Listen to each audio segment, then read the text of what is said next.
ये मेरी मोहब्बत के सफ़र की कहानी है, कुछ मेरी और कुछ नीतों की ज़बान।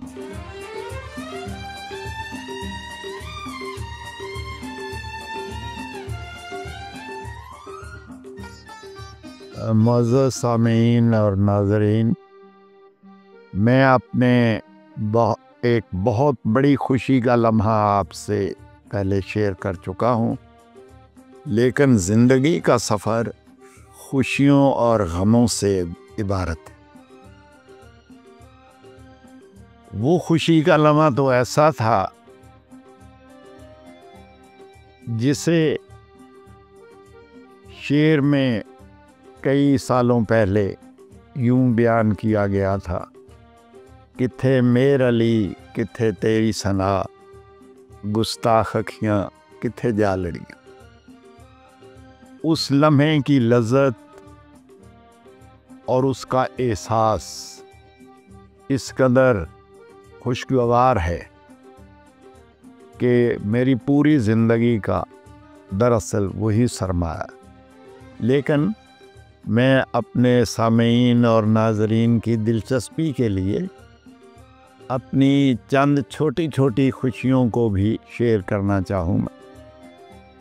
जो मेरी याददाश्त में खुशियाँ महफूज हैं, उनमें से एक खुशी ये भी थी जब पहली दफ़ा मैंने साइकिल ख़रीदा। हमारा स्कूल जैसे कि 4.5 किलोमीटर दूर था, तो हमें पैदल ही सफ़र करना पड़ता था। पहले 7 साल तो मैं पैदल ही जाता रहा, लेकिन फिर 7वीं जमात के शायद एंड में वालिद साहब ने हमें साइकिल ले दी। उस वक़्त मैं चलाने के काबिल हो गया था, क्योंकि पहले तो शायद साइकिल का चलाना नामुमकिन था, क्योंकि हमारी छोटी छोटी पगडंडियों थी जिन पे चलते हुए हमें स्कूल पहुंचना होता था। तो साइकिल ख़रीदना एक बहुत बड़ी खुशी थी। स्कूल के इनामात, मुख्तलिफ मौक़े पे वज़ाइफ जो मिलते रहे, उसमें मैंने यासीन वट्टू की तरफ से दिया गया 10 रुपए का इनाम, ये भी एक खुशगवार लम्हा था। रेलगाड़ी का सफ़र मुझे नहीं भूलता जो मैंने पहली दफ़ा किया अब्बा जी के साथ। मेरे एक फूफा वापडा में सरगोदा में तैनात थे, अरशाद अहमद साहब, बहुत मेहरबान। उनकी मोहब्बतों और शफ़क़तों का मैं हमेशा एहसानमंद हूँ। उन्होंने मेरी तरबियत और तालीम में भी भरपूर किरदार अदा किया। मैंने उनसे बहुत कुछ सीखा। बहुत लायक इंसान थे, अल्लाह पाक उनको गरीक़ रहमत करे। तो हम वो अब्बा जी और मैं गांव से मलकवाल पहुँचे, जो करीबी रेलवे स्टेशन था, वहाँ पे तांगे पे गए। फिर रेलगाड़ी पे सफ़र किया, तो वो मेरे लिए एक चूँकि नई बात भी थी और मेरी उम्र भी उस वक़्त कोई ज़्यादा नहीं थी, शायद क्लास 4-5 में मेरा ख़्याल है, या शायद क्लास 3 में था, मुझे एग्जैक्टली याद नहीं है। लेकिन उस वक़्त मैं वो गया, उनके ऑफिस पहुंचा, तो मुझे जो सबसे ज़्यादा भली चीज़ लगी वो ये थी कि जो ही वो बेल बजाते तो एक उनका जो नायब कासद था वो कमरे में दाखिल होता और कभी हमारे लिए चाय और कभी कोई जूस वगैरह लेके आता। तो मुझे ये लगता कि ये जो चाचा जी के पास क्या चीज़ है, चाचा मैं कहता था उन्हें, तो मैंने उन्हें कहा कि चाचा जी ये आप क्या बजाते हैं और कैसे बजाते हैं कि भाई वो बंदा फ़ौरन आ जाता है। तो उन्होंने कहा कि ये बेल है और ये बेल मेरे टेबल के नीचे रखी है और मैं पाँव से दबाता हूँ, इसलिए आपको नज़र नहीं आ रही। तो मेरे लिए ये भी एक नया तजर्बा था। बहरहाल फिर वो हमें एक होटल में लेके गए। और खाना खिलाने। तो उस होटल के जो एक दीवार थी वो ग्लास की थी, यानी उसमें हमारी ही तस्वीरें नज़र आती थी। दूसरी तरफ बहुत से लोग बैठे हुए खाना खा रहे थे, लेकिन मुझे लगता था कि ये दीवार के उस पार जो लोग बैठे हुए हैं ये भी इसी का हिस्सा है या कि ये अलैदा से कुछ कोई चीज़ है। तो ये भी एक मेरे लिए हैरत की बाइस थी। फिर वो हम एक दो रात वहाँ हमने क़याम किया। उनके घर अखबार आता था, ऑफिस में भी अखबार आता था, तो वो मैंने पढ़ा तो मुझे बड़ा अच्छा लगा। जो फर्स्ट रिएक्शन इंटरेक्शन मेरा अखबार के साथ या न्यूज़पेपर के साथ हुआ वो उन्हीं की बदौलत हुआ। तो इसके बाद भी बहुत सी चीज़ें मुख्तलिफ मौके पे जब मैं क्लास में कोई इम्तियाज़ी पोजीशन हासिल करता या फर्स्ट आता तो वो भी था। फिर मैट्रिक में मैंने अच्छे मार्क्स लिए और रोल ऑफ ऑनर पे मेरा स्कूल में नाम अब भी लिखा है। ये चंद दिन पहले मैं अपने पोतों को लेके अपना स्कूल दिखाने गया और उसको वो board of roll of honour का बोर्ड वो भी दिखाया और अपने क्लासरूम्स दिखाए जहाँ पे मैं बैठा करता था और उनको बताया कि लाहौर ग्रामर स्कूल में वो पढ़ते हैं, अब लम्स में वो सोच रहे हैं कि हम दाखिला लें, बड़े इदारों में एचसन में पढ़ें। तो लेकिन हम तमाम भाई और मैं किस स्कूल से पढ़ के आए हैं, उनको ये ताकि उनकी याददाश्त में के किसी कोने में ये महफूज रहे कि हमारे ग्रैंडफादर ने कहाँ से पढ़ा था। मास ये मकसद था वहाँ ले जाने का। तो वो भी एक खुशगवार लम्हा था।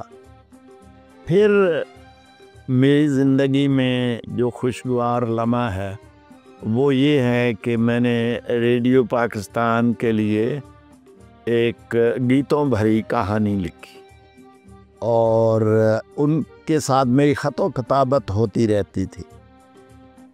फिर एक रसाला होता था अदा बरस, उसमें मेरी एक कहानी जो अफसाना था दर हकीकत वो आज भी मुंतज़िर है कि उन्वान से शाया हुई और जिस दिन वो शाया हुई उस दिन मुझे बहुत अच्छा लगा। वो भी एक खुशी का लम्हा था।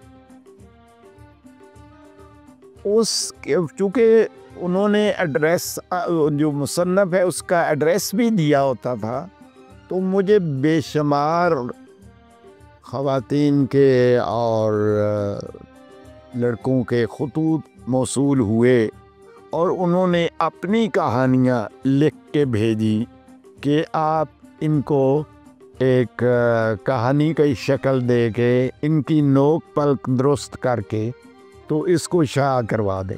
उनका ख्याल था कि पता नहीं इनके बड़े कोई अच्छे ताल्लुकात हैं जिसकी बिना पे ये इनकी कहानी शाया हुई है। बहरहाल वो भी एक अच्छे दिन थे। तो खुशी के लम्हों में ग्रेजुएशन का मैं पहले भी कहीं पे ज़िक्र कर चुका हूँ कि मुझे कैसे रिज़ल्ट कार्ड मौसूल हुआ पंजाब यूनिवर्सिटी का और मैं उस कामयाबी पे बहुत ज़्यादा शादमान था। मेरी खुशी की इंतहा नहीं थी और मुझे ये मेरा गालिब ख़्याल था कि अब मैं कॉम्पिटिटिव एग्ज़ाम के लिए एलिजिबल हो गया हूँ और मैं इसको कामयाबी से अपना गोल अचीव कर पाऊँगा। तो शादी तो बहरहाल हर शख्स की ज़िंदगी में खुशगवार लम्हा होता ही है। तो 17 अप्रैल 1975 वो भी एक खुशगवार दिन था जिस दिन हमारी शादी हुई और उसमें सबसे अच्छी बात यह है कि वो कामयाब शादी साबित हुई आने वाले दिनों में। सिलेक्शन के बाद जब मैं नीपा ट्रेनिंग पे गया, नीपा लाहौर में, तो वो भी एक खूबसूरत दिन था, यादगार दिन था, खुशियों भरा दिन था। हम जो सिलेक्टी थे 8 लोग उसमें शरीक हुए। 10 हम टोटल कैंडिडेट सेलेक्ट हुए थे, तो 2 ने ज्वाइन नहीं किया, तो हम 8 लोगों ने उसमें, मेरे साथी थे सैयद तहसीन अनवर अली शाह साहब, वो बाद में आईजी पुलिस रहे CSS करके। अर्शद भट्टी साहब थे जिनका मैं पहले कहीं जिक्र कर चुका हूँ, वो फेडरल सेक्रेटरी रहे, वो भी सेक्शन ऑफिसर मेरे साथ मुंतखब हुए थे, उन्होंने ज्वाइन किया। मलक अब्दुल समद और नदीम फारूकी बाद में इनकम टैक्स कमिश्नर और चीफ कमिश्नर रहे और member federal board of revenue रहे, तो वो भी मेरे साथ सेलेक्ट हुए थे।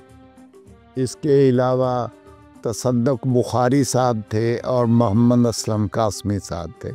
तो ये हम 8 लोग थे मेरे समेत जिन्होंने उस नीपा के प्री सर्विस ट्रेनिंग प्रोग्राम में शिरकत की 1978 में।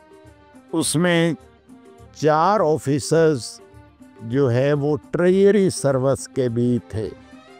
तो हमने इकट्ठे बहुत 4-5 महीने गुजारे।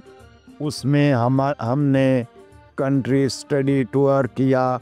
पहली दफ़ा मुझे इस्लामाबाद में बहुत आला अफसरान से इंटरेक्शन का मौका मिला।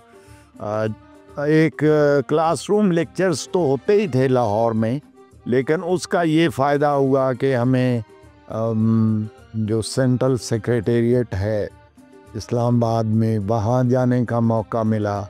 फिर मुख्तलिफ़ अज़ला में हम गए और डिप्टी कमिश्नर और कमिश्नर और पुलिस के अफसरान से हमारा इंटरेक्शन होता रहा।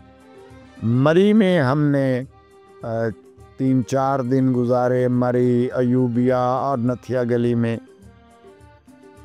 तो वो भी एक खूबसूरत और नया तजर्बा था मेरे लिए, अच्छे दिन थे। मरी के बाद हम कागान और नारान की सैर को गए और वहाँ से होते हुए हम गवर्नर हाउस, गवर्नर साहब को मिले पेशावर में, और वहाँ पे हमारी बहुत खूब आओ भगत की गई। फिर जो सबसे शानदार दावत हमने उड़ाई वो खैबर एजेंसी के पॉलिटिकल एजेंट की तरफ से थे। वो हम खैबर पास देखने गए और फिर हमने वहाँ पे बहुत शानदार दावत, उसमें बहुत सी अनवा अक़साम की चीज़ें थी। शायद पॉलिटिकल एजेंट के उस वक़्त इख्तियारात कुछ ज़्यादा थे कि हमें इतनी पज़ीराई कहीं नहीं मिली इस ट्रेनिंग के टूर के दौरान जितनी वहाँ पे मिली। तो अफ़गान बॉर्डर देखने का मौका, it was first experience in my life. फिर हम गए सवात और मुझे याद पड़ता है कि वहाँ हमें बहुत देर बाद मुख्तलिफ़ ज़राए से होते हुए चीफ सेक्रेटरी पेशावर की वसातत से कमिश्नर को मैसेज पहुँचा और उन्होंने हम तक ये मैसेज पहुँचाया कि हमारे एक साथी सैयद तहसीन अनवर अली शाह के वालिद वफ़ात पा गए। तो ये बड़ी हमारे लिए एक बुरी खबर थी। हम सब बहुत दुखी थे और शाह साहब मेरे बड़े अच्छे दोस्त हैं, अब भी उनसे राब्ता रहता है। तो वो ज़ाहिर है एक वालिद की वफ़ात से बड़ा और क्या सदमा होगा। तो वो उनका हमें ये था कि ये आप जनाजा में पता नहीं शिरकत कर पाएंगे कि नहीं, चूँकि फ़ासला काफ़ी था सवात से। लेकिन इंतज़ामिया ने कुछ इंतज़ामात ऐसे किए कि शाह साहब गुजरांवाला बर वक्त पहुँच गए। ये थी हमारी उस ट्रेनिंग की कहानी जो प्री सर्विस ट्रेनिंग थी। और हमें ये एजाज़ हासिल है, generally Nipah in service training करता है, लेकिन पंजाब हुकूमत के अफसरान के लिए ये ख़ुसूसी एहतमाम किया गया था कि हमारी प्री सर्विस ट्रेनिंग भी नीपा लाहौर में हो। तो वहाँ से इसके बाद हमारी मुख्तलिफ़ महकमों में तैनाती कर दी गई और मेरी जो पहली तैनाती वो एजुकेशन डिपार्टमेंट में हुई और मुझे नेशनलाइज्ड कॉलेजेस के जो मुलाजमीन थे या लेक्चरर और प्रोफेसर साहबान थे उनकी एस्टेब्लिशमेंट यानी उनके सर्विस मैटर्स से मुतल्लक जो मामलात थे वो मेरे सुपुर्द किए गए। तो मुझे कोई एक्सपीरियंस तो पहले था नहीं, लेकिन मेरे एक डिप्टी सेक्रेटरी फ़र्रुख जमा होते थे, बड़े मेहरबान, अल्लाह पाक उन पे भी अपनी रहमतें नाज़िल फरमाए। वो भी मेरे मोहसिनों में शामिल, उन्होंने मुझे सिखाया इब्तदाई चीज़ें। लेकिन जब दूसरे तीसरे दिन मैंने कोई अपने नोट भेजे उन्हें मुख्तलिफ मामलात पे, तो वो कोई कंजूस शख्स नहीं थे, वो बड़े लिबरल थे। उन्होंने बड़ी एप्रिसिएशन वहाँ पे की और नोट्स में लिखा कि वेरी गुड नोट और दिस एंड दैट। तो ये एक न्यू एंट्रेंट के लिए बड़ी खुशी की बात थी कि उसका बॉस या उसके लिए एक अच्छी राय रखता है।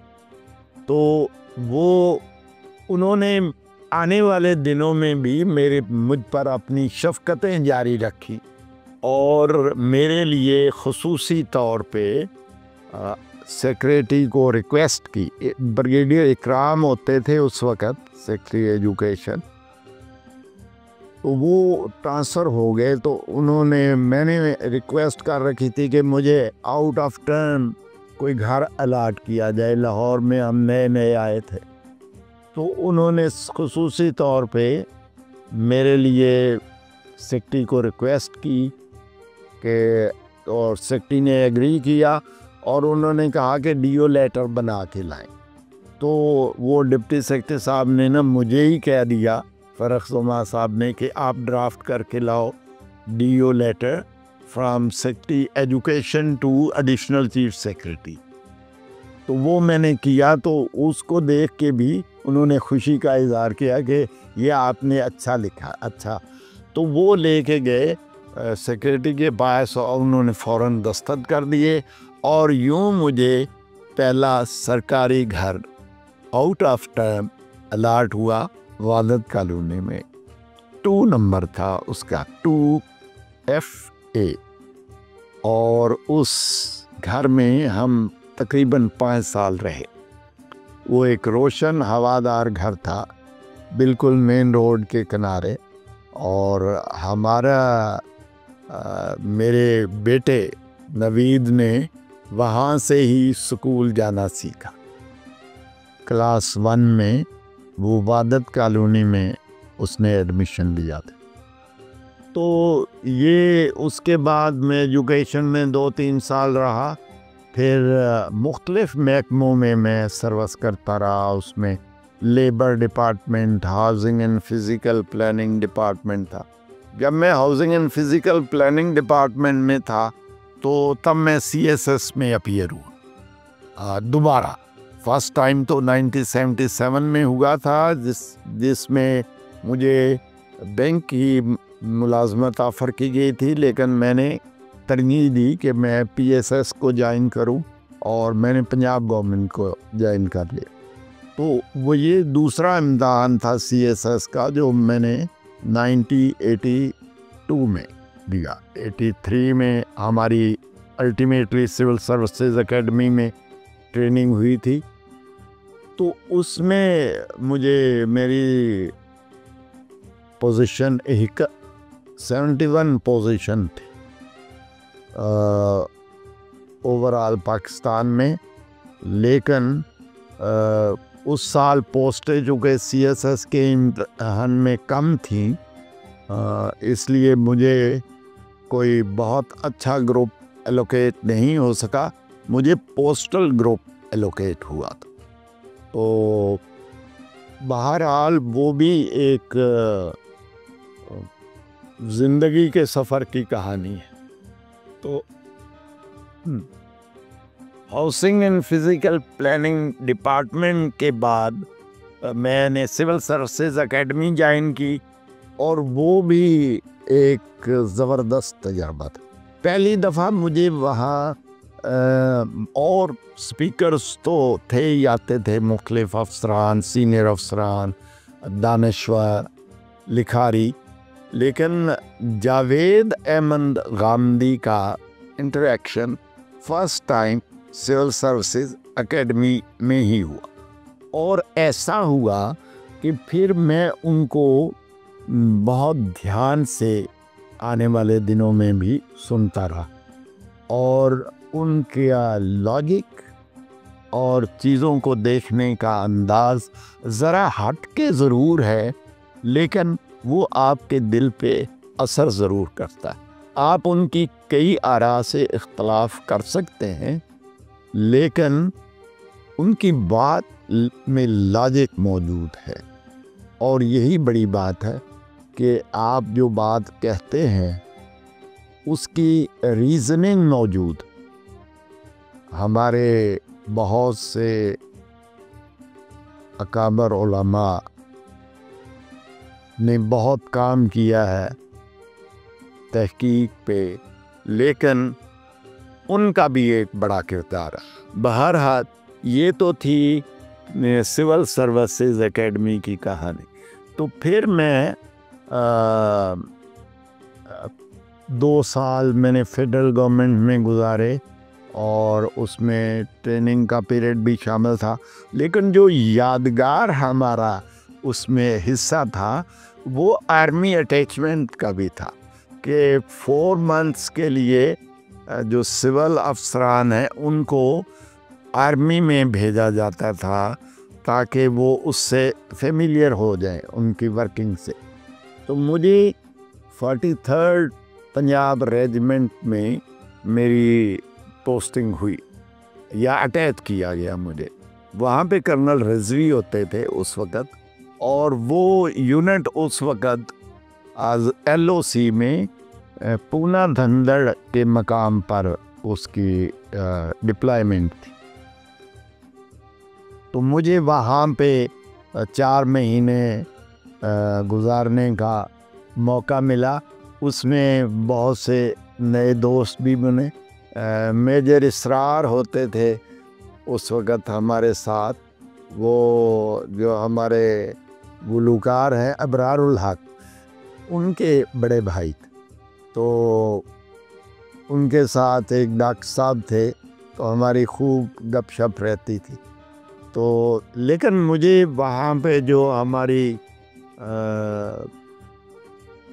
हमारे सोल्जर्स थे उनके लिए बहुत मुश्किलात थी उस ज़माने में। अब तो काफ़ी सहूलतें शायद हो गई हैं, लेकिन उस वक़्त ये उन्हीं का एज़ाज़ है कि वो इतने मुश्किल हालात में हमारे लिए काम करते, सरहदों पे बैठे हुए, और मुश्किलात झील के हमारी हिफाजत करते। ये उस वक़्त भी मैंने ऑब्ज़र्व किया, आज भी उसी तरह है कि वो अपनी जान से बढ़कर कोई चीज़ नहीं होती। वो अपनी जान की कुर्बानी देकर हमारी हिफाजत कर रहे। एक आर्मी का जो सबसे है कि वो एक्सरसाइज मुख्तलिफ हवालों से करते रहते हैं। तो LOC के साथ पैदल हमें अपने पूना से लेके बड़ो तक हमने LOC के साथ साथ पैदल सफ़र किया। उसमें मेजर जनरल साहब भी थे, ब्रिगेडियर भी थे, कर्नल साहब भी थे, और बाकी अफसरान। और वो एक लिहाज से एक बड़ा एक्सपीरियंस था मेरे लिए। तो लेकिन बड़ों पहुंच के हमारी खुशी की इंतहा न रही जब हमने फुल बकरा रोस्ट देखा, और उसमें साग भी था, और उसमें मकई की रोटियां भी थी, और अंडे भी थे, और एवरीथिंग वाज देयर। और वो मेरे लिए खुसूसी तौर पे हैरत की बायस थी कि एलओसी पे, जहाँ दूर दराज कोई शहर भी नहीं है, तो मुझे बताया गया कि ये हमारा आर्मी का सिस्टम बड़ा मुअस्सर है इस हिसाब से कि हमारी कैंटीन भी साथ साथ चलती है अपने जवानों के साथ, ताकि उनका ख्याल रखा जा सके। तो वो भी एक मेरी ज़िंदगी के सफ़र की कहानी है, एक बात है, एक खूबसूरत बात। मुझे जब मैं 4 महीने गुजार के वापस आया तो फुल एप्रिसिएशन कर्नल साहब ने रुखसत किया, मुझे एक शील्ड दी, यादगारी शील्ड। तो वो मेरे पास अब भी महफूज है, और मैं उन खुशगवार दिनों को याद करके खुश हो लेता। तो उसके बाद हमारी पोस्टिंग हो गई। मैं रहा झन में, मैंने ज़िक्र किया, इस्लामाबाद में रहा, कुछ देर कराची में रहा। फिर चूँकि मेरे बहन भाई यहाँ लाहौर पढ़ते थे मुख्तलिफ़ कॉलेजेस में, तो मैंने सोचा कि अगर मैं वहाँ फेडरल गवर्नमेंट में रहता हूँ तो शायद इनके लिए मुश्किलात हों। So I got myself repatriated back in Punjab government, और मैंने दोबारा यहाँ पंजाब गवर्नमेंट को ज्वाइन कर लिया, चूँकि मेरा लियन यहाँ पे मौजूद था और मुझे होम डिपार्टमेंट में पोस्ट किया गया। तो होम डिपार्टमेंट में सबसे तवील मेरा मुलाजमत का दौरानिया है, जो तकरीबन 8 साल पर मुहित। इसमें मैं सेक्शन अफसर रहा, मैं अंडर सेक्रेटरी रहा, और डिप्टी सेक्रेटरी भी रहा। तो इसके बाद मेरा प्रमोशन हो गया, तो मैं मुख्तलिफ़ दीगर महकमों में रहा, फाइनेंस में रहा, SNDAD में रहा, और ट्रांसपोर्ट डिपार्टमेंट में रहा। तो ये तो मुख्तलिफ़ महकमों में काम करने का एक डिफरेंट तजर्बा होता है, आप मुख्तलिफ़ लोगों से इंटरेक्ट करते हैं। तो बिल आखिर मैं secretary Punjab public service commission मुझे तैनात किया गया, जहाँ से मेरी एक और खुशकिस्मती का आगाज़ हुआ, अच्छे लम्हे का आगाज़ हुआ, मेरी खुशियों का एक और दिन, जब मुझे हार्वर्ड यूनिवर्सिटी के लिए एग्जीक्यूटिव लीडरशिप डेवलपमेंट प्रोग्राम के लिए नॉमिनेशन कर दिए। तो हार्वर्ड से वापसी के बाद मुझे डायरेक्टर जनरल पॉपुलेशन वेलफेयर की ज़िम्मेदारी सौंपी गई, जो मैं तकरीबन 3 साल मैंने की। उसमें काफ़ी कुछ हमने करने की कोशिश की, कई रिफॉर्म्स लाए हम। उसमें ऐसे मोबाइल क्लिनिक्स हमने महकमे में इंट्रोड्यूस किए, जो door to door reproductive health services provide करते थे। तो मज़ीद में हमने कई ऑफिसेज और कई क्लिनिक्स खोले, फैमिली क्लिनिक्स, जहाँ पे लोगों को तिब्बी इमदाद दी जाती थी। ये भी एक डिफरेंट एक्सपीरियंस था। इसमें UNFPA के साथ हमें इंटरेक्ट करने का मौका मिला, उनकी बहुत कोलैबोरेशन रही मुख्तलिफ़ NGOs के साथ जो इसी फील्ड में काम कर रही थी, उनके साथ हमने इंटरेक्ट किया और उनकी मदद भी हासिल की। तो इस 3 साला टेन्योर के बाद मुझे managing director housing foundation Punjab government servants के लिए बनाई गई थी, वहाँ पे मैं मैनेजिंग डायरेक्टर रहा। और मेरी जो लास्ट पोस्टिंग थी वो chairman chief minister inspection team के तौर पे हुई, जहाँ से 5 जून 2013 को मेरी रिटायरमेंट हुई। तो ये रिटायरमेंट का दिन भी बहुत खुशी का दिन होता है कि आप बग़ैर किसी मलामत का एहसास लिए बग़ैर अगर आप रिटायर हो जाते हैं, अगर आपका ज़मीर मुतमईन है कि मैंने जो फ़र्ज़ मुझे सौंपा गया वो मैंने अपनी कोशिश से उसको निभाया, तो ये आपके लिए बड़े इत्मीनान की बात होती है। तो ये खुशी भी मेरे हिस्से में आई। मैंने लेकिन ये मेरे रिटायरमेंट पे मेरी सर्विस का इख्तिताम नहीं हुआ। ये मेरे लिए एक और एज़ाज़ की बात थी कि हुकूमत ने मुझे इस अहल जाना कि मुझे एडवाइज़र टू ओम्बुड्समैन पंजाब तैनात कर दिया गया, और मैंने तकरीबन 2 साल बतौर एडवाइज़र खिदमत सरअंजाम दी, और उसमें मैं लाहौर में रहा ज़्यादा अरसा, और कुछ अरसे के लिए जब जावेद महमूद इसके ओम्बुड्समैन पंजाब थे, जो चीफ सेक्रेटरी पंजाब भी रहे और मेरे साथ हार्वर्ड में भी थे, जब वो ओम्बुड्समैन पंजाब बने तो उनके दिल में ये ख्याल आया और मुझसे भी उन्होंने राय तलब की कि क्या किया जाए कि लोगों को दूर दराज इलाकों से लाहौर आना पड़ता है अपने मसाइल के हल के लिए, तो इसका हल क्या करें। तो मैंने भी तजवीज़, उनके अपने भी ज़हन में था कि डिस्ट्रिक्ट लेवल पे हम ये सेटअप बना दें, तो मैंने भी तायीद की उसकी। तो ये फिर काबिल अमल हुआ और तमाम डिस्ट्रिक्ट में एडवाइज़र्स को तैनात कर दिया गया। मुझे पहले कहीं और तैनात किया गया पर, लेकिन मेरी ख्वाहिश पे उन्होंने मुझे गुजरात की ज़िम्मेदारी सौंपी। तो वहाँ मैंने 1-2 साल वहाँ पे 1 साल रहा तकरीबन। तो उसके बाद एक खुशगवार दिन, एक और खुशी का दिन, जब मैं अपनी वालदा के साथ, जो मेरी बहुत, जिनके लिए एहतराम है हर शख्स को ही है, लेकिन हमारी माँ तो क्या माँ है, तो वो मेरे साथ थी। शायद उनकी दुआएं उस वक़्त मेरे साथ साथ चल रही थी कि मुझे खुशी का ये लम्हा भी देखना नसीब हुआ।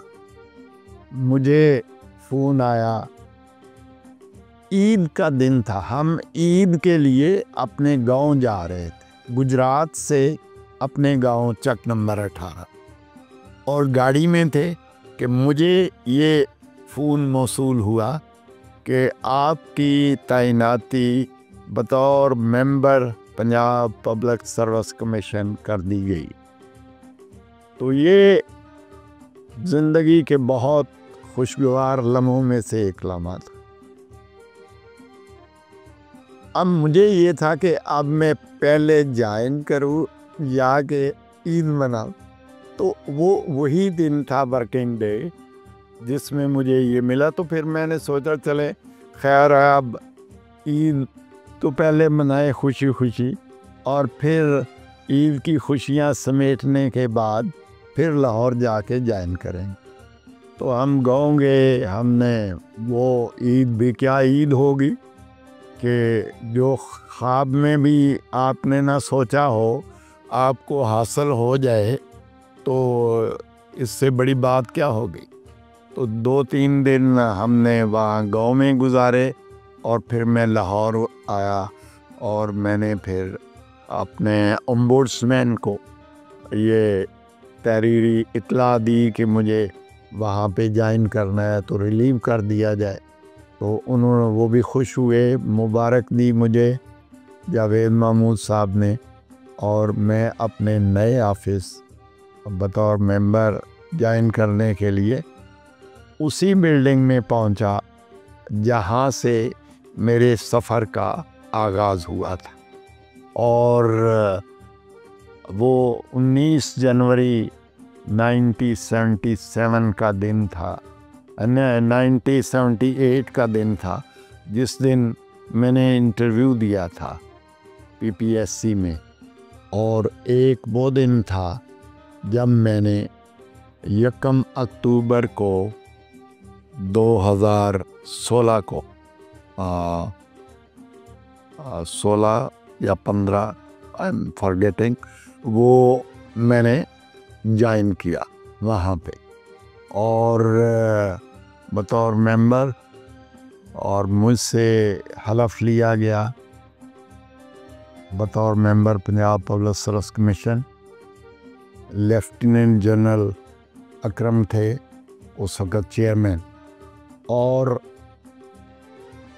उस हलफ के बाद 2-3 दिन के लिए मुझे एक और हमारे साथी मेंबर थे, उनके लिए अटैच किया गया ताकि मैं उनकी वर्किंग देख सकूं कि किस तरह से मुख्तलिफ कैंडिडेट्स की सिलेक्शन की जाती है या उनके मार्क्स कैसे दिए जाते हैं उन्हें।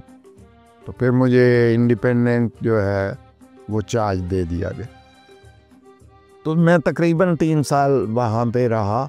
और एक खुशी का और लम्हा जब जो मेरे मुकद्दर में लिखा था वो ये कि जनरल अकरम साहब रिटायर कर गए, उनका टेन्योर ख़त्म हो गया और नए चेयरमैन अपॉइंट नहीं हुए। तो बहुत लोगों ने कोशिश इस रन में थे कि मुझे चेयरमैन के तौर पे काम करने का मौका मिल जाए, मेरे जो साथी कोलीग मेंबर्स थे। लेकिन वो कुराए फाल मेरे नाम निकला और मुझे पता भी नहीं था कि मैं भी किसी लिस्ट में हूँ कि नहीं हूँ, क्योंकि मुझे बिल्कुल उम्मीद नहीं थी कि मुझे बतौर चेयरमैन भी काम करने का मौका मिलेगा।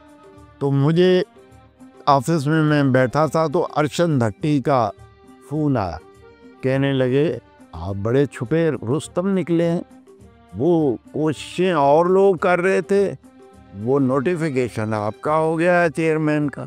तो मैंने उन्हें बोला यार मुझे तो खबर भी नहीं है और ये किसी ने हवाई उड़ाई होगी, मुझे मेरे इल्म में तो बिल्कुल नहीं है, मुझे तो आप बता रहे हैं।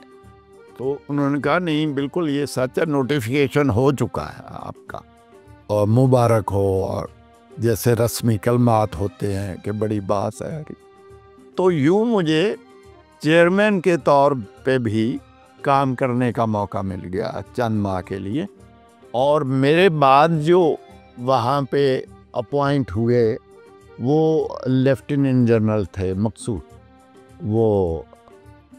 लेकिन मैं कभी सोचता हूँ अगर मैं ISSB में सेलेक्ट हो जाता तो शायद मैं मेजर या कर्नल के ओहदे से रिटायर हो जाता। तो ये जो खुदा को मंजूर होता है वही अच्छा होता है आपके हक में, कि मेरे प्रीडिसेसर और मेरे सक्सेसर दोनों लेफ्टिनेंट जनरल थे बतौर चेयरमैन। और ये चूँकि वहाँ से आर्डर हो चुके थे खुदा की ज़ात से, उसको कोई टाल नहीं सकता। न मैंने कोशिश की न उसकी कभी मेरे दिल में ख्वाहिश पैदा हुई। मेरे लिए तो member Punjab public service commission मेरी सर्विस की मेराज थी, उससे बढ़ के मैंने कभी सोचा भी नहीं था।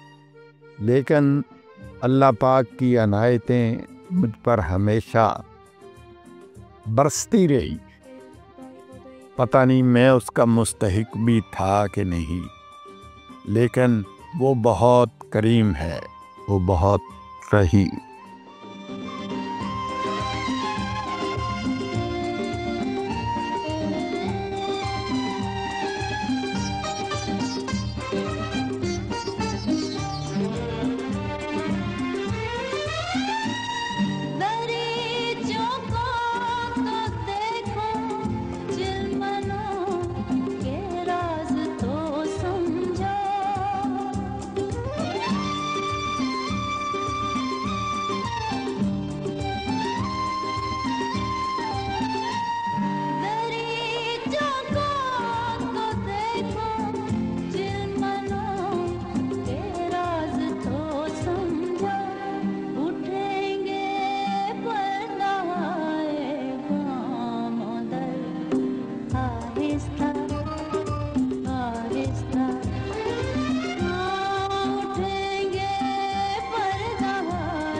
जिंदगी के सफर में। आहिस्ता आहिस्ता